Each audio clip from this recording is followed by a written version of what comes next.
Hey guys, welcome back to One Stop Biology. So guys, in the last video we studied about the nitrogen cycle, right? And we saw how nitrogen is not taken up as nitrogen molecule as in N2 directly, and it is first converted to nitrates, right?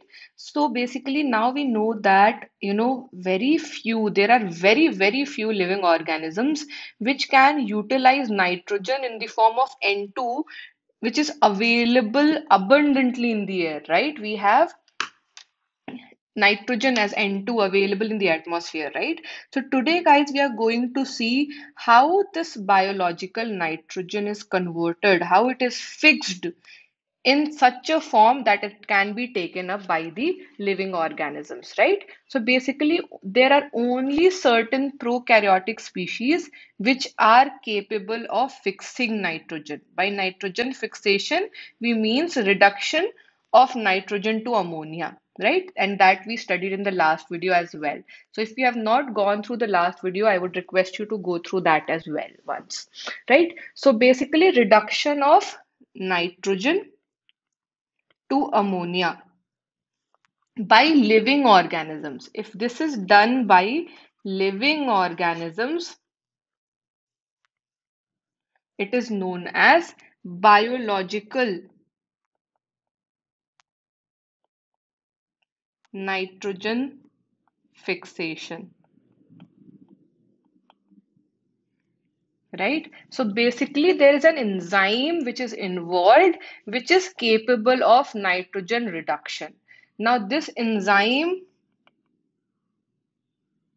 is known as nitrogenase. Right? So this enzyme nitrogenase is capable of nitrogen reduction and is present exclusively in prokaryotes. Right? Now such microbes, such prokaryotes are known as nitrogen fixers.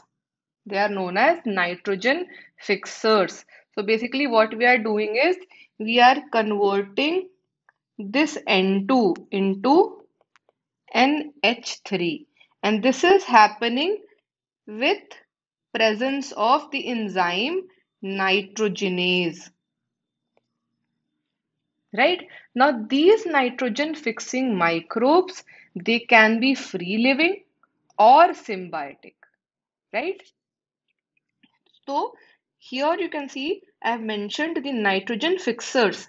They can be free living, symbiotic, or anaerobic, right? So the example of free living nitrogen fixing aerobic microbes is what? It is Azotobacter and Biggernica, right? While Rhodospirillum is anaerobic, right? So basically, you have two types in free living. If it is free living aerobe, then it is Azotobacter, it is Biggernica. If it is anaerobic, it is Rhodospirillum. Okay. Now, basically, in addition to that, there are certain cyanobacteria as well.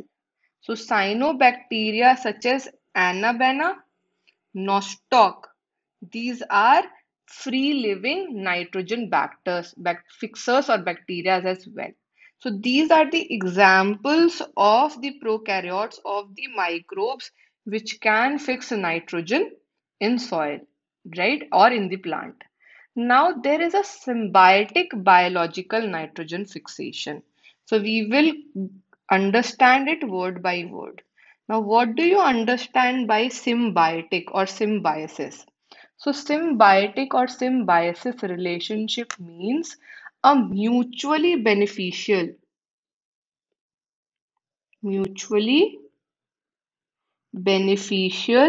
relation between two different organisms where both of them are beneficial to each other and none of them are causing any harm, right? So, symbiotic means mutually beneficial. So this means mutually beneficial biological nitrogen fixation, right?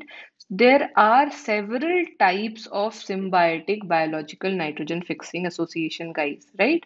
Now the most prominent one. Remember, the most prominent one is the legume fixing bacteria, right? Which is Rhizobium, right? So there are species of these rod-shaped Rhizobium who have relationship with roots of several legumes. Now, these leguminous plants can be alfalfa, clover, sweet pea, lentils, garden pea, beans, different type of beans, right? So the most common association on roots, right, which is formed in the form of nodules. Now, these nodules are nothing but small outgrowth on the roots. So these are known as nodules, right?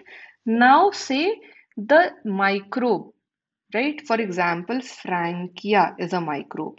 This microbe also produces nitrogen fixing nodules on the root of non-leguminous plants as well, right?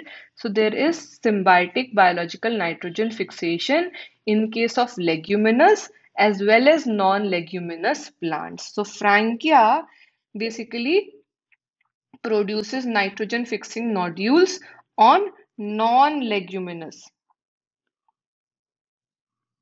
plants. For example, alnus, right? So basically now both Rhizobium and Frankia are free living in soil and they are present as symbionts, right? So they can fix atmospheric nitrogen, right? Now how it happens? Now say, the nodule is formed. We'll first see how the nodule is exactly formed. Yes. Now this nodule formation, remember, this nodule formation involves multiple steps, right? So basically there is multiple interaction. Remember, there is multiple interaction between what? Between rhizobium and root of the plant, whichever host plant it is working on, right? Or it is a symbiont with, right? Now, what are the principal stages which are involved? So, the first one is that the rhizobium bacteria contacts a susceptible root hair, right? So, they basically contact a susceptible root hair. And once they find this root hair, what they do is they start dividing around it. They divide near it, near that root hair. So what they're exactly doing is that they multiply and they colonize the surrounding of the root and they get attached to the epidermal and root hair cells, right? Now this, because of this infection, it is a kind of infection, right, guys? So because of this successful infection, the root hair curls, right? So the root hairs start curling and the bacteria invade the root hair completely. Now, this infection thread, which is produced, carries the bacteria into the cortex of the root. So this infected thread now carries the bacteria to the cortical cells, to the cortex of the roots, and they initiate the nodule formation in the cortex. So now they have basically multiplied and colonized, and then what they do is they infect, right? So they successfully infect the root hair, which causes them to curl, right? Now, this infection thread, the third step is that This infected thread carries the bacteria to the cortex of the root, right? And when they reach the cortex, they initiate nodule formation,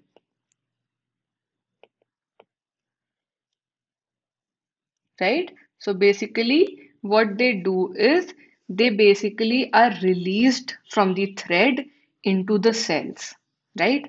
And this leads to differentiation of specialized nitrogen fixing cells, right? So basically, what they're doing is that these bacteria are getting modified into rod-shaped bacteroids, and they cause inner cortical and pericycle cells to divide. And this division and growth of cortical and pericycle cell leads to nodule formation. So they form the nodules now, right? Now, since the nodules are formed, they establish a direct vascular connection, right? And this is connection is happening with the host for exchange of nutrients, right? So basically, they are invading the inner cortical and pericycle cells, and they are making them divide, and a mature nodule is formed, right? So basically, the fourth step will be that a mature nodule is formed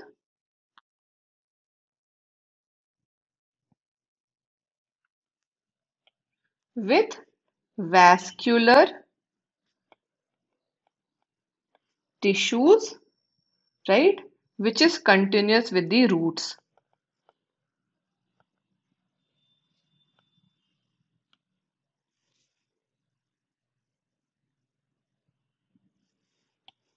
with the root. And from this connection, what they do is they basically start fixing nitrogen, and in exchange, they start taking nutrients from the vascular tissues. Right? So basically, the nodule which is present, it contains all the biochemical components such as the enzyme nitrogenase or leg hemoglobin. Now, what is leg hemoglobin? Leg hemoglobin, guys, basically is present again in the nodules. So if you will, any time if you see a nodule in a plant, in a leguminous plant, and if you cut it, you'll see that inside the portion is the central portion where the nodule is formed is red or pink. This is presence because of presence of leguminous hemoglobin, which is also known as leg hemoglobin. Now, what this leg hemoglobin does, the major role of leg hemoglobin is protection of nitrogenase enzyme from denaturation, right? So basically, it is exposed to atmospheric concentration of oxygen, right? So basically, these are a kind of globin proteins which help in denaturation, right? So basically, it helps the nitrogenous enzyme from getting denatured, right? So these two will be present. Now, if we talk about the enzyme denitrogenase, the enzyme denitrogenase is a molybdenum and iron containing protein, and it catalyzes the conversion of atmospheric nitrogen to ammonia, and this ammonia is the first stable product of nitrogen fixation, right? So if you see the reaction, guys, this is the development. Let's first see the reaction. So this is the reaction, guys, right?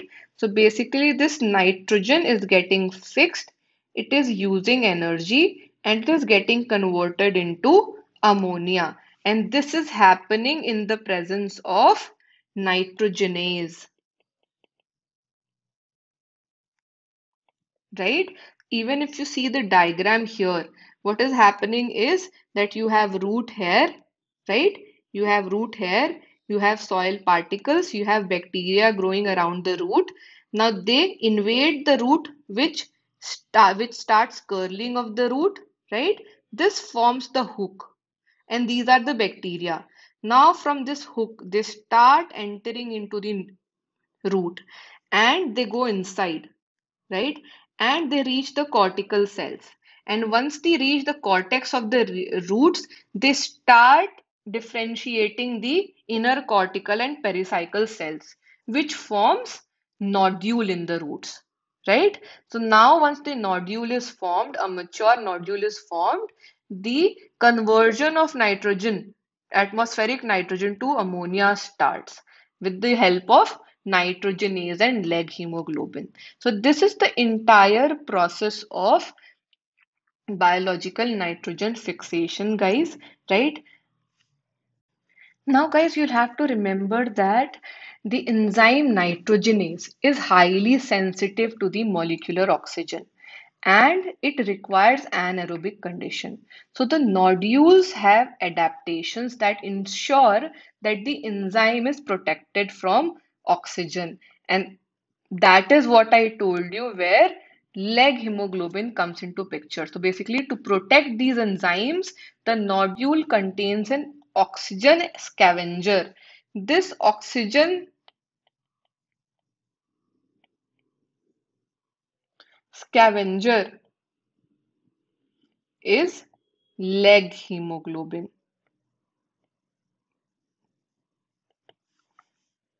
Right. So basically here it is very interesting to see that these microbes live as aerobes under free living conditions, right?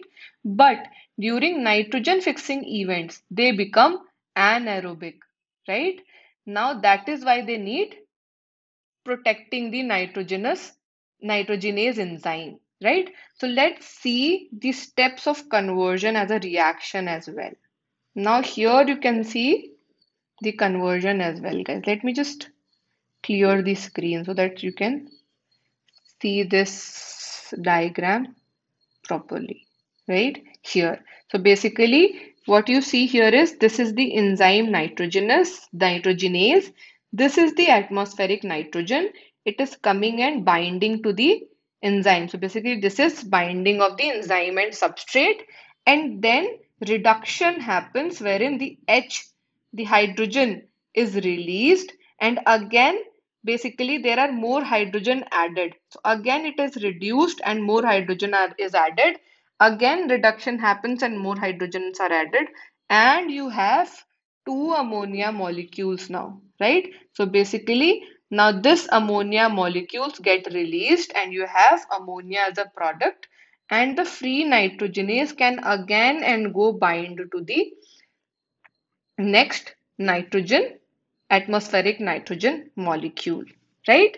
Now, guys, what happens is that, there is a lot of energy required, right? So basically, the synthesis of ammonia by nitrogen, from nitrogen by nitrogenase requires very high input of energy. So basically, it requires 8 ATP for each nitrogen to be produced. Remember, right? So basically, now this is obtained from respiration of the host cell, right? Now, what happens to ammonia once it is formed? Let's see that as well. So, once the ammonia is formed at physiological pH, it is protonated to form ammonium ion. Now, most of the plants can assimilate nitrate as well as ammonium ion. So, some directly take it up as ammonium ion. But ammonium ion is quite toxic to the plant as well. And that is why the plants cannot accumulate ammonium ion, right? And that is why ammonium ion is used to synthesize amino acids in proteins. Now, how it happens? First, it happens through reductive amination. Now, here what happens? Ammonia reacts with ketoglutaric acid and forms glutamic acid, right? So, you have alpha ketoglutaric acid present, the ammonium ions get added and you need energy, and you form glutamate or glutamic acid, right? This happens in the presence of the enzyme glutamate dehydrogenase, right? So this is reductive amination. Now the second process is of transamination. Now, transamination involves the transfer of amino group from one amino acid to the keto group of a keto acid, right? So, glutamic acid is the main amino acid from which transfer of NH2 takes place and other amino acids are formed. Now, this is formed through transamination. So here the enzyme involved is transaminase,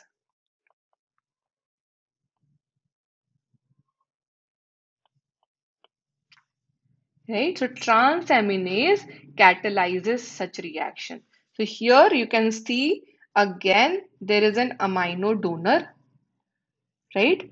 This one is the amino donor, this one is the acceptor, right? So the amino group from the donor is transferred to the acceptor, and the enzyme which catalyzes the reaction is transaminase, right? Now if we talk about the two most important amides, guys, right? So these are, one is glutamine and the other one is asparagine, right? So these two basically forms the structural part. These are structural amides. These form the structural part of a protein, right? And they are formed from two amino acids, which is aspartic acid and glutamic acid, right? Now the hydroxyl part of the acid is replaced by another NH2 radical here, right? And since amide contain more nitrogen than the amino acids, these are transported to other parts of the plant via xylem vessels. And then along with the transpiration stream, the nodules of some plants, like soya bean, export the fixed nitrogen as urides as well, right? So again, these compounds also have a particularly high nitrogen to carbon ratio. So guys, with this, we have completed the biological nitrogen fixation, and I hope you would have understood the video properly. If yes, please do like it and share it with your friends. And if you have any doubt, please feel free to message me either on WhatsApp. I have given the WhatsApp number in the description of the video, or you can also ask your doubts by just texting it in the comment of the video. And guys, if you are coming to my channel for the first time, or if you're new to the channel, please do subscribe it and press the bell icon to get all the updates that I'll be posting on my channel. Thanks for watching this video, guys. See you in the next one. Take care. Bye bye.